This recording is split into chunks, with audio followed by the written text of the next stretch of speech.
Anda menyaksikan Zooming with Primus yang kali ini mengangkat tema UMKM hadapi New Normal. Diskusi akan menghadirkan sejumlah narasumber. Kita langsung saja bergabung dengan News Director Berita 1 Media Holdings, Primus Dorimulu. Silakan.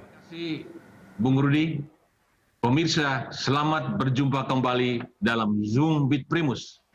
Dan hari ini, Selasa 16 Juni 2020, kita mengambil topik istimewa yaitu New Normal. Peluang bagi UMKM.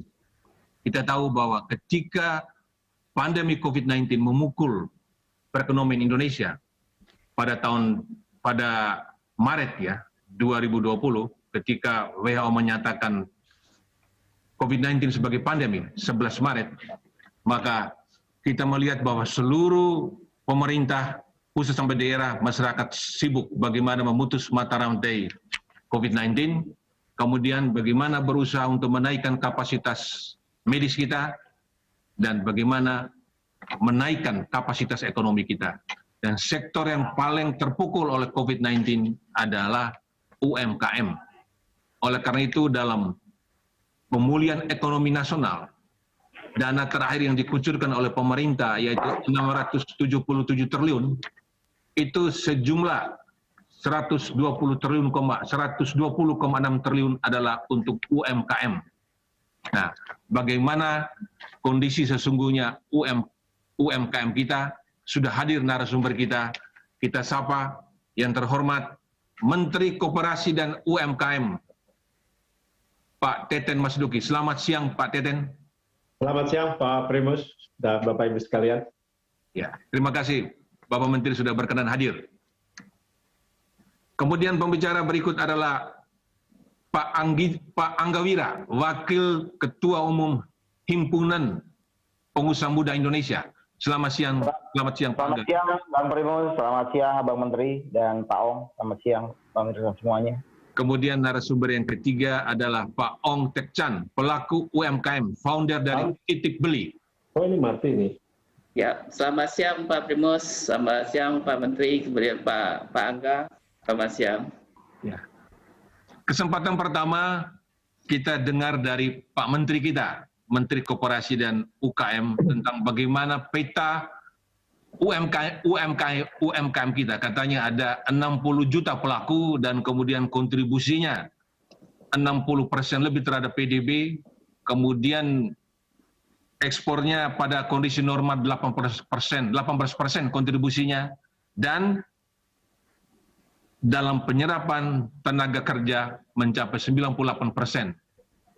Dan bagaimana ketika COVID-19 terjadi, berapa banyak sih yang kehilangan mata pencarian atau tidak bisa berusaha? Kami persilakan Pak Menteri. Baik, terima kasih Pak Primus. Assalamualaikum warahmatullahi wabarakatuh. Salam Pancasila untuk semua. Tadi saya kira sudah disampaikan oleh Pak Primus mengenai statistik UMKM yang memang merupakan mayoritas pelaku di Indonesia. Nah, hari ini berbeda dengan tahun 98. Pada tahun 98, ketika krisis finansial, UMKM justru tampil menjadi pahlawan ekonomi.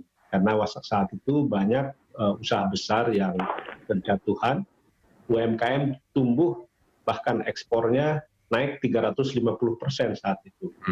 Nah, saat ini justru sebaliknya, UMKM yang terpukul. Terpukul dari dua sisi, dari sisi supply dan juga dari sisi demand.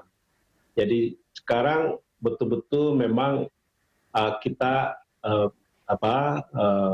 begitu berat, ya, padahal ini belum lama, baru Maret ditetapkan COVID-19 sebagai pandemik oleh WHO. Tapi dampaknya begitu terasa. Nah, apa solusi kita? Nah, sebelum kita bahas itu, sebenarnya mungkin hari ini kita bisa membuat narasi baru dibanding 98. Sekarang pemerintah meyakini kalau kita bisa membantu menyelesaikan masalah UMKM pada saat ini, paling tidak kita bisa mengurangi angka kemiskinan dan angka pengangguran tidak terlalu dalam jatuhnya. Sekarang saya kira angka kemiskinan dan pengangguran jelas bertambah cukup banyak. Apalagi proyeksi pertumbuhan ekonomi tahun ini 0 sampai 1% dan prediksi paling berat adalah minus 0,4%.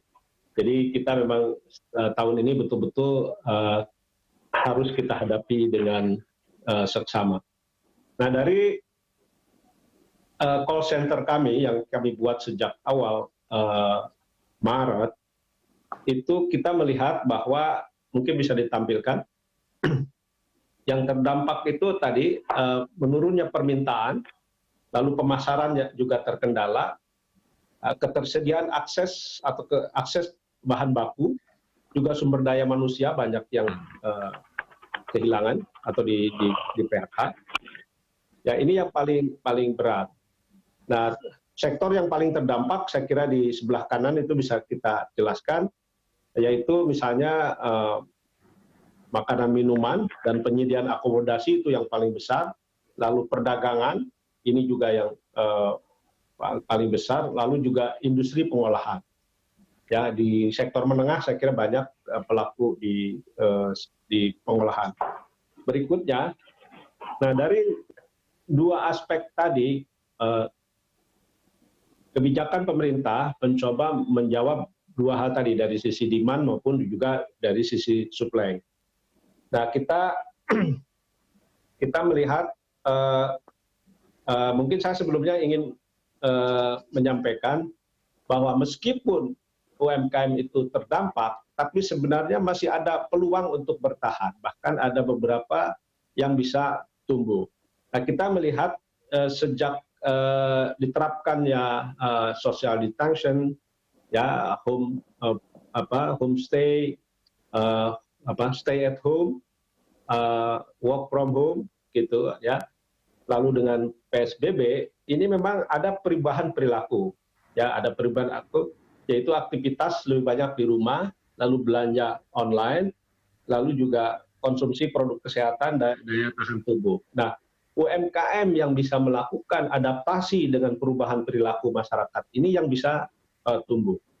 Ya, dan kalau kita lihat misalnya dampak dalam transaksi e-commerce, penjualan di e-commerce itu naik 26% dari rata-rata bulanan kuartal kedua 2019.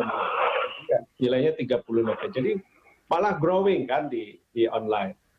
Nah, transaksi harian juga 4,8 juta, naik dari rata-rata kuartal 2 pada 2019 yang saat itu transaksinya 3,1. Nah, konsumen baru naik 51%. Ya. Ini yang di online. Lalu permintaan juga melonjak 5 sampai 10 kali lipat dari volume sebelum pandemik, ya. Jadi, nah sayangnya UMKM yang sudah terhubung dengan ekosistem digital, yang sudah terhubung dengan marketplace online, ini baru 13%, atau sekitar 8 juta pelaku usaha. Nah, 87%-nya masih offline. Nah, berikutnya, apa upaya pemerintah mengatasi dampak perekonomian UMKM? Ini kita membagi dalam 3 fase, ya. Jadi masa pandemi ini kami bagi ada fase bertahan atau survival, fase menurun, dan fase bangkrut. Nah, upaya yang dilakukan oleh pemerintah, karena tadi kan dari dua sisi itu, misalnya sekarang banyak UMKM yang punya masalah cash flow. Nah, kita coba bantu dengan insentif pajak. Pokoknya di bawah 10 miliar itu kita pajaknya kita nolkan, dibayar disubsidi oleh pemerintah. Lalu kita juga punya program untuk relaksasi dan restrukturisasi kredit selama 6 bulan. Ya. Lalu juga ada pembiayaan baru yang diperluas, sekarang dipermudah bagi mereka yang membutuhkan. Lalu juga beberapa produk UMKM di sektor pertanian dan perikanan atau peternakan ini juga yang tidak diserap pasar bisa diserap oleh off-taker BUMN pangan. Dan juga sekarang kita dorong dari sisi demand, tadi dari sisi demand selain ada BUMN pangan menjadi off-taker, kimia farma juga jadi off-taker beberapa produk seperti masker kain. Ya. Nah, ini yang saya kira kita lakukan selama ini. Untuk koperasi juga, koperasi-koperasi yang sekarang mendapatkan kesulitan pembiayaan, ya, ini kita berikan pinjaman lunak, ya, dengan grace period setahun, tanpa dengan bunga yang sangat rendah 3%. Nah, jadi menurut kami 5 pendekatan yang dilakukan untuk menjawab masalah UMKM ini, kalau kita bandingkan dengan banyak negara hampir sama, ya. Jadi tadi stimulus ekonomi, yang kedua bantuan sosial. Nah, yang kita sedang usahakan sekarang di aspek demand-nya. Beruntung Pak Presiden beberapa waktu lalu sudah memerintahkan agar belanja pemerintah, lembaga, BUMN dan juga daerah memprioritaskan produk UMKM. Nah, kami sedang berusaha sekarang dengan LKPP agar ada laman khusus e-katalog produk UMKM. Ya, dan tahun ini ada 1.100 triliun, di mana 400 triliun belanja pemerintah bisa diarahkan untuk UMKM. Kami juga bikin kampanye untuk belanja produk Indonesia supaya saya kira dari aspek demand ini bisa sedikit menolong. Kita tahu selama ini pertumbuhan ekonomi kita 5% itu ditopang oleh lebih banyak kekuatan ekonomi domestik, yaitu belanja pemerintah dan konsumsi masyarakat yang mencapai lebih dari 50%. Jadi kalau kita misalnya dengan market yang 250 juta orang, ini cukup besar, dengan kalau kita bisa optimumkan konsumsi masyarakat dengan market yang besar tadi untuk memproduksi produk-produk lokal termasuk UMKM, barangkali sedikitnya dari aspek demand sekarang bisa menopang lah kehidupan UMKM. Daya belinya juga menurut kami karena sekarang banyak bansos yang digelontorkan ke masyarakat, mestinya permintaan ada. Nah, tentu kita dorong supaya konsumsinya produk-produk lokal. Nah, masuk new normal, ini pilihan yang menurut saya harus dipercepat. Karena saat ini berbeda dengan negara maju lah, dengan negara kaya yang fiskalnya tebal, kita ini sekarang dengan program kesehatan dan stimulus ekonomi dan sosial ini, APBN kita udah defisit 6%, sehingga perlu diterbitkan Perpu. Nah, kita harapkan kan ini program sampai September, sehingga kita harapkan betul-betul sampai September ini, sebelum September bahkan kita bisa menangani COVID-19 ini. Kalau enggak, terlalu berat. Dan meskipun ada 667 triliun sekarang digulirkan, ini juga terlalu berat kalau kita terus melakukan isolasi diri, ya, sehingga kita harus pikirkan bahwa sebelum COVID-19 bisa diatasi, dalam bahasa Presiden, bagaimana kita bisa hidup berdampingan dengan tetap menjaga protokol kesehatan. Nah, karena itu di dalam new normal, kita perlu segera mengaktifasi usaha, ya, perkantoran kita hidupkan, industri kita harus mulai hidupkan, perdagangan kita harus hidupkan, tapi tentu harus memenuhi protokol kesehatan, protokol COVID-19. Nah, kami di Kementerian Koperasi dan UKM sudah menyiapkan 5 fase, sektor mana saja yang urgent kita aktifasi, juga daerah mana, dan tentu kita akan menunggu arahan dari Kementerian Kesehatan dan gugus tugas COVID-19.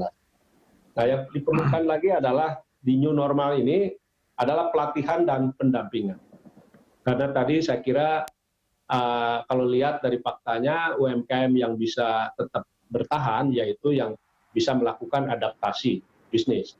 Dari tadinya jualan offline ke online, atau tadinya jualan nunggu yang pembeli, sekarang mereka jemput bola lewat media sosial, lewat komunitas, dan lain sebagainya.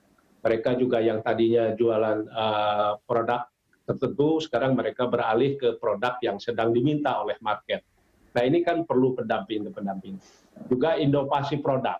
Ya sekarang kan jualan di online itu harus terpercaya.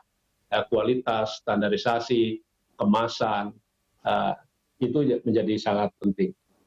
Nah target kita juga sekarang mendorong ke online. Kira-kira begitu. Baik Pak Menteri. Ya, pemirsa, kita masih ada 2 narasumber lain dan Pak Menteri juga masih ada penjelasan tentang bagaimana new normal yang disiapkan buat UMKM, tetapi kita jeda dulu. Jangan kemana-mana karena kami akan kembali.